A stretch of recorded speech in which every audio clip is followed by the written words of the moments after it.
and what we are doing and the way they feel treated and the fact that they can continue to improve and win what we want to win together. And Bukayo's news obviously is great. He's one of our own. We got him here since he was very, very little, and for him to make that decision and the club to be so aligned with him, I think it's a really positive thing. Mikel, was clearly an emotional end to the night at Molineux on Wednesday. I'm sure you've seen the headlines. Arsenal have blown it, Arsenal are bottling it. But from what you've seen with your players, how have they reacted since? And have you seen anything in the mentality since then and over the past couple of weeks that's concerned you or worried you at all? What I've seen is a tremendous reaction again, and I'm not surprised at all. I mean, when you lose points, also in the last kick of the game again, in a very unpredictable manner, I would say, because to predict somebody with a 0.2 expected goals probably and one shot to concede an equalizer the manner that we did it is nobody can really understand that. But this is football, and that's the beauty of it. And that was a chapter. So we have a long season. Chapter 27 says, okay, we draw against Wolves in this manner. What I'm very interested is about the next one. Is what we are made of.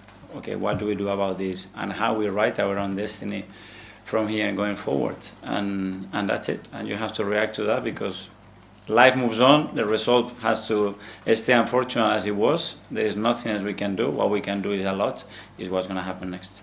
Talking about chapters, if you looked at the fans at the end of that game, they looked totally crestfallen, like it may be the end for Arsenal. But clearly, there's still a long way to go. What would your message be to those fans just now? Because the media reaction is tough, you know. You put so much. You look at the first half and actually what happened in the game. Even I was very post-match as well about the standards that we showed. It was much better than expected, but it's still not enough to the standards that we required.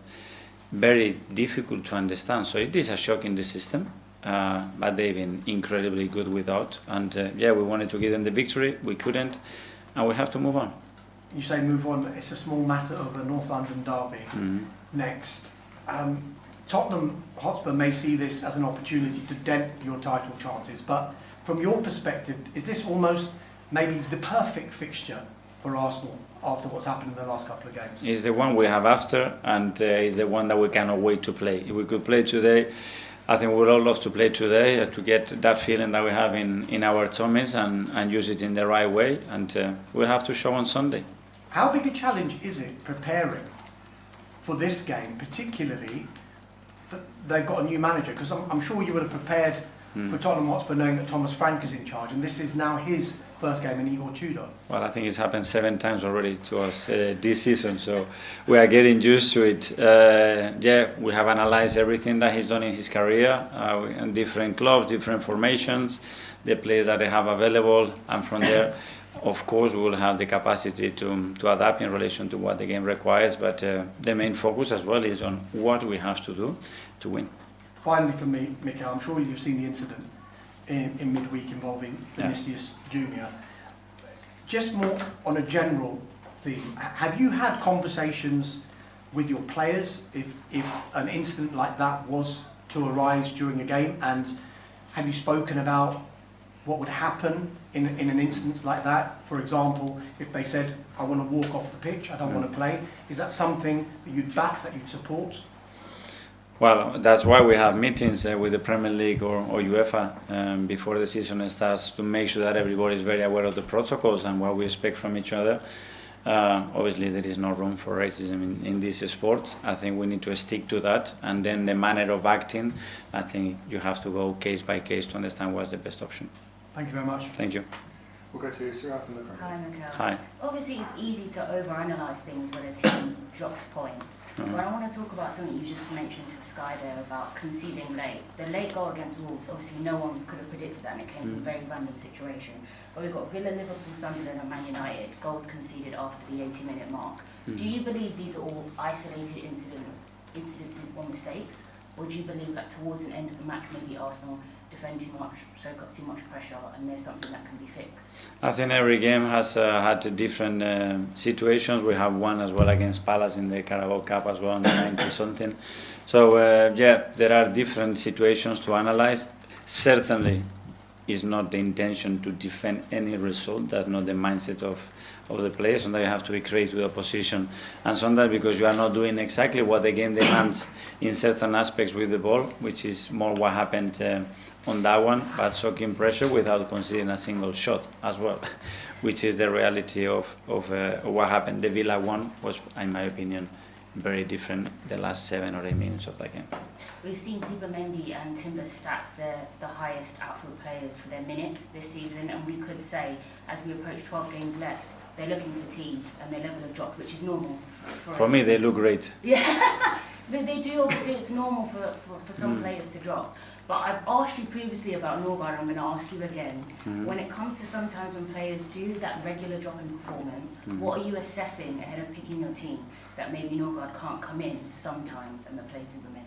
Well, we played with Christian, Declan has played there as well. We have changed a lot of players in the team, so it's depending on the kind of game that we expect. Who do we believe is in the best condition, and that's, as you said, physically, mentally, or technically and tactically to deliver what we required. Ian, talk. Hi Mikel, how are you? Good, thank you. Well, over the last 48 hours, as you've already been asked, people are saying, have Arsenal bottled it or blown the title? I was wondering, is everybody losing a bit of perspective here? Because you're still 5 points clear at the top, you're still through to the quarterfinals of the Champions League, you're still into a League Cup final, and still in the FA Cup. Do you think the wider world are losing a bit of perspective and having a go? No, because I think everybody has his own opinion, and his perspective is the right one. I think if we all have an individual book, I don't know what your book would say, what you predicted 3 months ago, 5, 7, 8, it will be very interesting to go through yours and understand how you predict it or how you see the season going. We have ourselves a very clear instruction, is we have to live the present. Now, what we did in the past is great, but we have to live the present, and the present is beautiful. We are exactly what we want to be in every competition, and what is there to play, we need to earn it like we've done in the last 7 or 8 months. So you're a better manager now than you were this time last year. Is it just now for you about keeping calm, keeping everybody else here calm? Yeah, keeping calm, keeping my eyes open, my ears open, and understanding what the players need to give their best. That's it. And what the things that we have to tweak every day, every game, to keep doing what we are doing, which is winning a lot of games and being in the position that we want to be. Final one from me. You used 4 words just now, which I thought were very interesting. Write your own destiny. Arsenal players want to write their own destiny. For me, this North London derby is one of the biggest in decades. I know they've won the title at White Hart Lane, but with Spurs possibly in a relegation fight, you go for the title. Is it the biggest North London derby for a long, long time? I don't know. For us, it's the most important one because it's the one that we have in a few days' time, and the one that is going to give us the chance to be closer to achieve what we want. Good luck. Alex, BBC. Hi, Mikel. Hi. Supporters will be expecting a reaction after a disappointing result in midweek. It's going to be a tense and emotional game, the North London derby, as it always is. Can you use those feelings in a positive way? Well, that's what we are trying to do, and that's the instant reaction. First of all is pain, and after that is, okay, what can I do about it? And that's it. That is not any other thing that we have to do. Now what we have to do is perform on the pitch. The words are clear. I was a player. Love me when I draw or when I lose. When I win, to love you when I win is very, very easy. You have to love the players and be next to them when they need it the most. Did you have to love them a lot after the game the other night? You were seen trying to keep the players calm towards the back. And were you surprised with how the tension or the game situation seemed to get to your players? No, because I know how much they want it, and that's part of it. And when you are so keen to achieve what you want to do, and you are putting so much throughout the season, every single day, to get closer and closer to your objective, you are living with that passion. That's very normal. And this one is off the pitch. I'm not sure if you've seen it. Wolves posted a TikTok mocking the way the game played out the other night and how things fell for you. Have you seen it, and what do you make of situations like that when clubs post things towards other clubs? No, what I read is the press conference of Rob, their manager, before the game, and what he said about us, and then what he texted me, that he thinks that we are the best team in the league by far. I'm much more interested about that than any other thing that I don't know who posts or whatever, especially because I don't read it.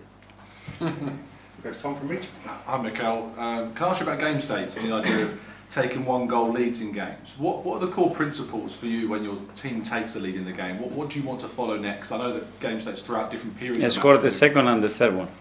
What were you expecting your players to go on to achieve that next goal? Well, attack better, be more dominant, the high press, dominate all the restarts of play, don't give unnecessary fouls, so the goalkeeper can start to put balls in the last line and put the 2 centre backs up, dominate all the chaos situation, all the things that we want to do, keep the ball under pressure. Since the start of last season, Arsenal dropped 28 points from winning positions in games. What have you identified from the analysis, from the retrospect, that has led to that, and what's being done to kind of address that? That if we address that, we are the best team in the world and unstoppable, because we will be 30 points or 32 points ahead of everybody else. Athletic. Hi, Mikel. You mentioned margins after the Wolves game.